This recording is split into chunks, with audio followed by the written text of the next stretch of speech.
நவராத்திரி 9 நாள் பாராயணம். 3ஆம் நாள் பாராயணம். சதுர்த்தோத்யாயः. தேவி ஸ்துதிः அபராஜிதஸ்துதி.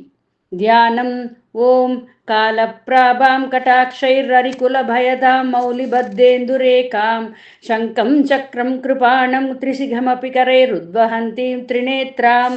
சிம்மஸ்கந்தாதிரூடாம் திரிபுவனமகிலம் தேஜசா பூரயந்தீம் ध्यायेत् दुर्गां जयाज्ञां त्रिदश परिवृतां सेवितां सिद्धिकामैः। ॐ ऋषिरुवाच चक्रादयः सुरगणा निगतेति वीर्ये तस्मिन् दुरात्मनि सुरारिफले च देव्या तां तुष्टुवुः प्रणतिनम्रचिरोदरां सा वाग्भिप्रहर्षपुलकोत्कमचारुदेहाः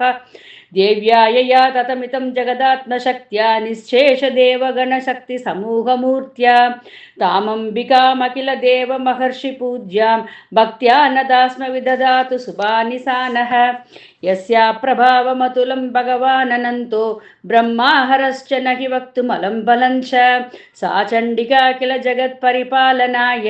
नाशाय शाश्वभयस्य मतिं करोतु। या श्रीस्वयं सुकृतिनां भवनेष्वलक्ष्मीः पापात्मनां कृतधियां हृदयेषु बुद्धिः श्रद्धा सतां कुलजनप्रभवस्य लज्जा तां त्वां नतास्म परिपालय देवि विश्वं। किं वर्णयाम तव रूपमचिन्त्यमेधत् किञ्चातिवीर्यमसुरक्षयकारि भूरि किञ्चागवेषु चरितानि तवाद्भुतानि सर्वेषु देव्यसुरदेवगणाधिकेषु हेतुः समस्तजगतां त्रिगुणापि दोषैर्न ज्ञायसे हरिहरादिभिरभ्यपारा सर्वाश्रया किल मितं जगदंशभूतम् अव्याकृता हि परमा प्रकृतिस्त्वमाद्या यस्या समस्तसुरता समुदीरणेन तृप्तिं प्रयाति सकलेषु मगेषु देवी स्वाहा शिवै पितृगणस्य च तृप्तिहेतुः उच्चार्यसे त्वमदयेव जनेष्वथा च। या मुक्तिहेतुरविचिन्त्य महाव्रतात्वम् अभ्यस्यसे सुनियतेन्द्रियतत्त्वसारैः मोक्षार्थिभिर्मुनिभिरस्तसमस्तदोषैः विद्यासि सा भगवती परमा हि देवी शब्दात्मिका सुविमल अद्यजुषां निधानम् उद्गीतरम्यपदपाडवतां च साम्नां देवी देवी त्रयी भगवती भवभावनाय वार्ता च सर्वजगतां परमार्तिहन्त्री मेधासि देवी विदिता किल शास्त्रसारा दुर्गासि दुर्गभवसागरनौरसङ्गा श्रीकैटभारिहृदयैककृताधिवासा गौरी त्वमेव शशिमौलिकृतप्रतिष्ठा ईषत्सहासममलं परिपूर्णचन्द्रं बिम्बानुकारि कनकोत्तमकान्तिकान्तम् अद्यद्भुतं प्रकृतमाद्धरुषा तथापि वक्त्रं विलोक्य सहसा महिषासुरेण दृष्ट्वा तु देवी कुपितं प्रकटीकरालम् उद्यच्च शाङ्गशत्रुसच्छवियन्न सत्यः प्राणान्मुमोच महिषस्तदतीव चित्रं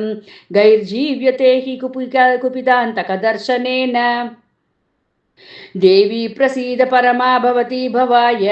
सत्यो विनाशयसि कोपवती कुलानि विज्ञानमेतदधुनैव यतस्तमेदन् नीतं बलं सुविपुलं महिषासुरस्य ते सम्मता जनपतेषु धनानि तेषां यचां श्रीनचसि ततिधर्मवर्गः धन्यास्त एव निपृतात्मजभृत्यधारा येषां सदाप्युदयता भवती प्रसन्ना धर्म्यानि देवी सकलानि सदैव कर्मान् यद्यादृतप्रतिदिनं सुकृती करोति स्वर्गं प्रयाति च ततो भगवती प्रसादाल् लोकत्रयेऽपि फलदानं देवि तेन दुर्गे स्मृता हरसि भीतिमशेषजन्तोः स्वस्थैः स्मृता मतिमतीव शुभां दतासि दारिद्र्यदुःखभयहारिणि कात्वधन्या सर्वोपकारकरणाय सदार्द्रचित्ता येऽपिर्हते जगदुपैति सुखं ददैते कुर्वन्तु नाम नरकाय शिराय पापं सङ्ग्राममृत्युमधिगम्य दिवं प्रयान्तु मद्वेदि नूनमहितान् विनिहंसि देवी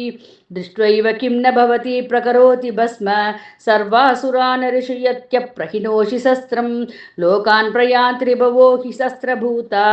इत्थं मदिर्भवति देष्वपि देति साध्वी खड्गप्रभानिकरविस्फुरणैस्तदोग्रैः शूलाग्रकान्तिनिवहेन दृशोऽसुराणाम्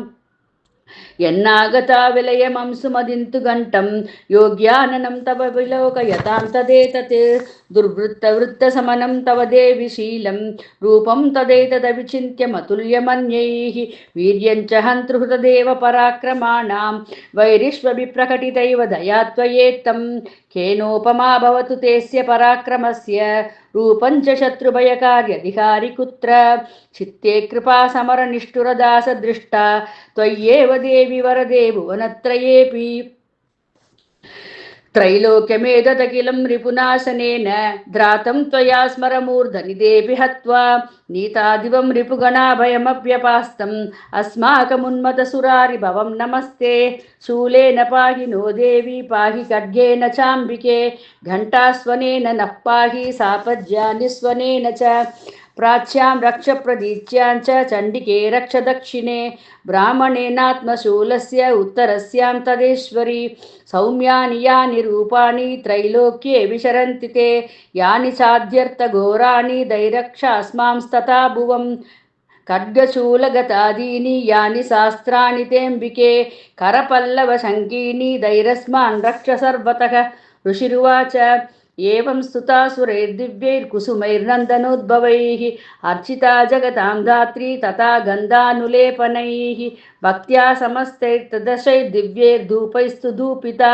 प्रागप्रसादसुमुखी समस्तान् प्राणदान् सुरान् देव्युवाच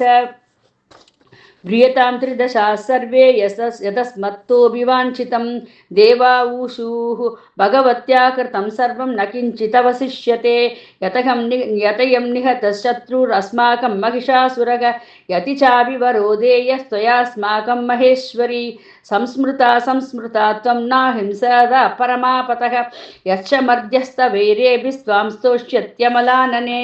तस्य विद्धर्ति विभवैर्धनधारातिसम्पदां हृदये स्मत्प्रसन्ना त्वं भवेता सर्वताम्बिके ऋषिरुवाच इति प्रसादिता देवे जगतोर्ते तदात्मनः तदेत्युक्त्वा भद्रकाली बभूवान्तर्हिता नृप इत्येतद्गतितं भूपसम्भूता सा यदा पुरा देवी देवशरीरेभ्यो जगत्त्रयहितैक्षिणी पुनश्च गौरी देहात् सा समुद्भूता यथाभवत् वताय दुष्टदैत्यानां तथा शुम्भनिशुम्भयोः रक्षणाय च लोकानां देवानामुपकारिणी तच्छृणुष्व मया ख्यातं यथावद्गतयामि ते ह्रीं ॐ जय जय श्री मार्कण्डेय पुराणे सावर्णिके मन्वन्तरे देवी माहात्म्ये चतुर्थोऽध्यायः ॐ ह्रीं जयन्ती साङ्कायै सायुधायै सशक्तिकायै सपरिवारायै सवाहनायै श्रीमहालक्ष्म्यै अष्टाविंशतिवर्णात्मिकायै लक्ष्मीबीजाधिष्ठाद्र्यै महाहुतिं समर्पयामि नमः स्वाहा।